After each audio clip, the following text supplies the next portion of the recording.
हाँ जी dear 12th class students, आज करते हैं एग्जाम्पल नंबर 3 एंड 4। ये 3 इंपॉर्टेंट है भाई। इस टाइप के जितने भी क्वेश्चन आपको मिले ना एक्सरसाइज में, इनमें सारों की अच्छी प्रैक्टिस करके जाना, क्योंकि इस टाइप का 1-2 नंबर में पूछा जाता है। Construct a 3x2 matrix whose elements are aij दिया हुआ है हमें aij सॉल्यूशन 3। तो aij हमें दिया हुआ है भाई 1/2 मॉड i माइनस 3j, और आपको कंस्ट्रक्ट करनी है मैट्रिक्स ए मैट्रिक्स। वो क्या हो जाएगी? 3 रो 2 कॉलम, 3 रो 2 column, a11 a12 a21 a22 a31 a32। ये 3x2 की मैट्रिक्स हमें कंस्ट्रक्ट करनी है। ठीक है भाई। अब ये एलिमेंट सारे कैलकुलेट कर लो और उसको यहां पर रख देंगे तो वैल्यू आ जाएगी। कैलकुलेट किससे करेंगे? इससे। ये जो रिलेशन दिया हुआ है, I stands for row and J stands for column. A11 क्या हो जाएगा भाई? 1/2 1 माइनस 3, यानी कि प्लस का 2/2 का मतलब 1।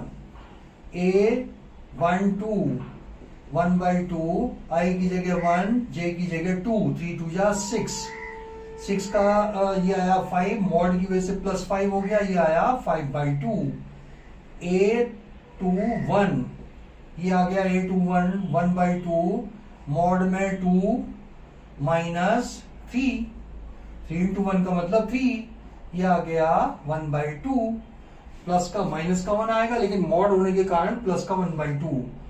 A22 ये कितना आ जाएगा भाई? 1/2, I की जगह रखो 2, माइनस J की जगह रखो 3 2 जा 6 हो गया, तो ये हो जाएगा 4/2 का मतलब ये आया 2। A31 1/2, I की जगह रखो 3, J की जगह रखो 1, ये आ जाएगा 3 माइनस 3 मीन्स 0। एंड A32 ये क्या बन जाएगा आपका? I की जगह 3, J की जगह 2, 1/2, ये तो आया 3 माइनस 3 2 जा 6, तो ये 6 माइनस 3 3 आया, 3/2, ये आ गया 3/2। तो भाई इसकी मैट्रिक्स A क्या बन जाएगी? रखो value. A11 1, A12 5/2, A21 1/2, A22 ये 2, A31 0, A32 3/2। ये बन गई आपकी मैट्रिक्स A। मिला है साहब इसका आंसर? इसका आंसर है आपके, इसका आंसर है आपका साहब 1 5/2 1/2 2 0 3/2। बिल्कुल सही है। अब देखिए अपन इससे अगला वाला, ये वाला। अब देखो ये इक्वल मैट्रिक्स की मैंने डेफिनेशन हम नहीं दी है। देखो इक्वल मैट्रिक्स की डेफिनेशन में होता है दोनों का ऑर्डर सेम होना चाहिए।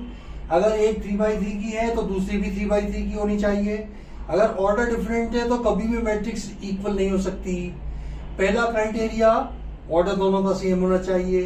दूसरा क्राइटेरिया, करस्पॉन्डिंग एलिमेंट्स इक्वल होने चाहिए।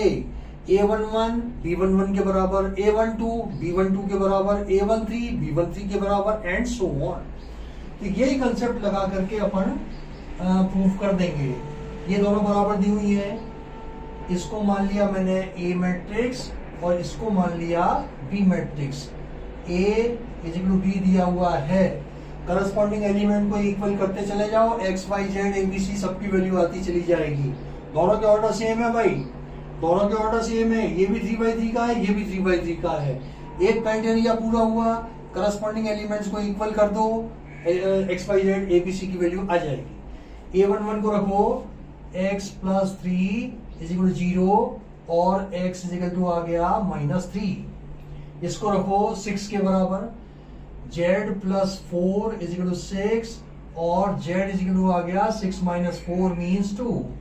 इसको रखो इसके बराबर 2y - 7 = 3y - 2, और y को इधर 2 को इधर, 2 - 7 = 3y - 2y।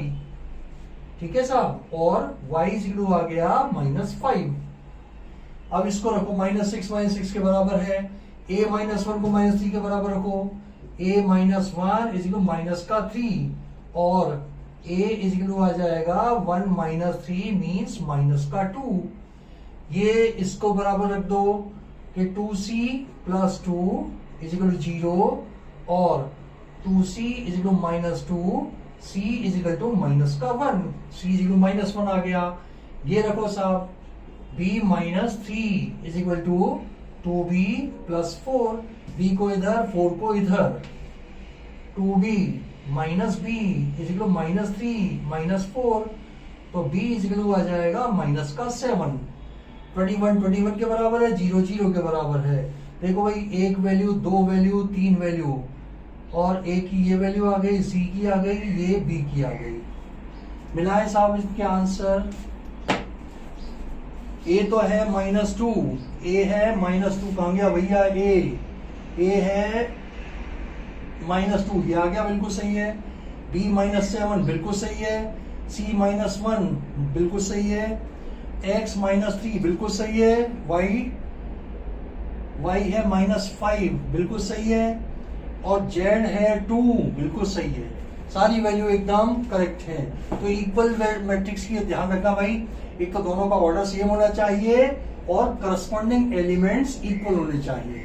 तो ये भी एक नंबर में पूछा जा सकता है। अभी एग्जामिनेशन पॉइंट ऑफ व्यू से इंपॉर्टेंट क्वेश्चन चालू हो गए भाई, छोटे के हिसाब से। तो मिलते हैं नेक्स्ट सेट ऑफ क्वेश्चंस के साथ। बाय।